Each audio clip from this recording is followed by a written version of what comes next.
नमस्कार। मिथिला नरेश महाराजा जनक को एक स्वप्न आता है और स्वप्न में वह देखते हैं कि उनके राज्य के ऊपर कोई एक राजा युद्ध करता है और युद्ध में उनकी हार हो जाती है। अब क्योंकि वो जो राजा था वह दयावान था, वह जेनरोसिटी दिखा के महाराजा जनक को छोड़ देते हैं। उनके पास सिर्फ एक कटी वस्त्र होता है। उनका राज्य, धन, दौलत, सगे संबंधी सब छोड़ के वह जंगल की ओर चल लेते हैं। पहले के कुछ दिन तो वो फल वगैरह खा के चला लेते हैं, लेकिन बाद में ऐसा भी समय आता है कि जब उनको बहुत भूख लगती है और कहीं से भी खाना और पानी उनको नसीब नहीं होता। तो वैसे ही घूमते घूमते वह देखते हैं कि आगे एक अन्न क्षेत्र था। वहाँ पर सब भिक्षुकों को खाना दिया जाता था। एक सेवक उनको खाना देता था। अब वो भी लाइन में खड़े हो जाते हैं। जब उनका नंबर आता है तभी अन्न क्षेत्र में से जो सेवक जो दे रहा था, वह जो अन्न था वह था खिचड़ी। जब उनका नंबर आता है तभी खिचड़ी समाप्त हो जाती है। तो उनके सामने देखकर भिक्षुक जो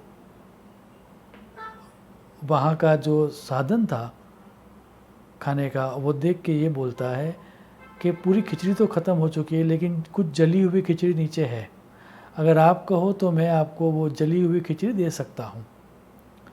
महाराजा जनक को इतनी भूख लगी थी कि वो उसके लिए हाँ बोल देते हैं। अब कहीं से पात्र तो था ही नहीं उनके पास, तो वो दोनों हाथ सामने रख देते हैं कि तुम हाथों के अंदर ही मुझे खिचड़ी दे दो, मैं ऐसे ही खा लूँगा। तो उनके हाथों के अंदर जली हुई खिचड़ी डाली जाती है।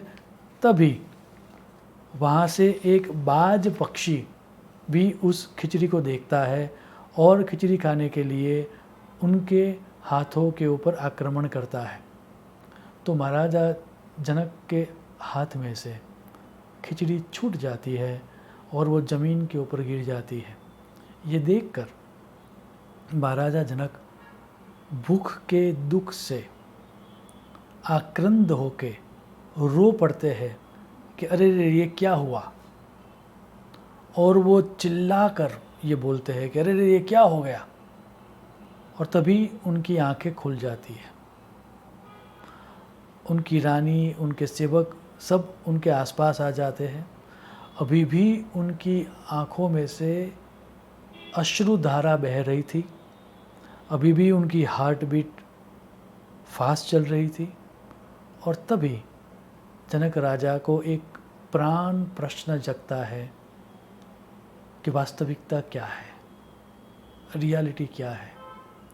अभी अभी जो स्वप्न में मैंने देखा वो वास्तविकता है, जहाँ पर मेरे पास एक वस्त्र था, कोई भी पात्र नहीं था, खाने के लिए खिचड़ी मिली वो भी गिर गई और मैं रो रहा था, वो वास्तविकता है।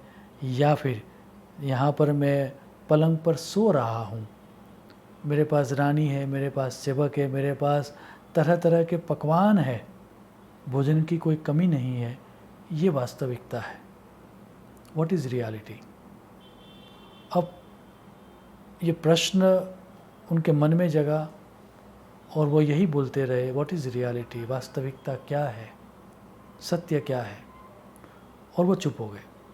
ये देख के चिकित्सकों को बुलाया गया, वैद्य को बुलाया गया, जो राज्य में विद्वान लोग थे उनको भी बुलाया गया, लेकिन जनक राजा सिर्फ और सिर्फ एक ही प्रश्न पूछते हैं, वास्तविकता क्या है, और कोई जवाब नहीं दे पाता।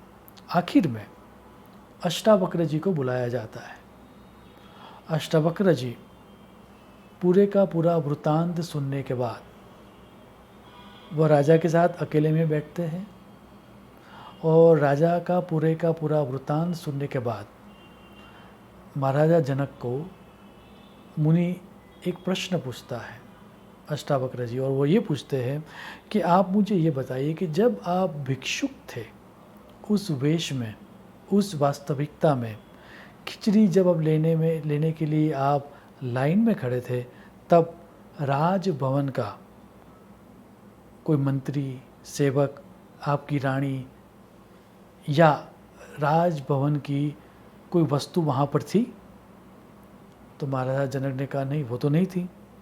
तब अष्टावक्र जी अन्य प्रश्न पूछते हैं, अब जब आप यहाँ पर बैठे हो आपके राजभवन में और जब हम बातें कर रही है, तब वहाँ का वो भिक्षुक, वो अन्न क्षेत्र, वह सेवक और वो खाने के लिए लाइन में खड़े हुए भिक्षुक, उनमें से कोई यहाँ पर है क्या?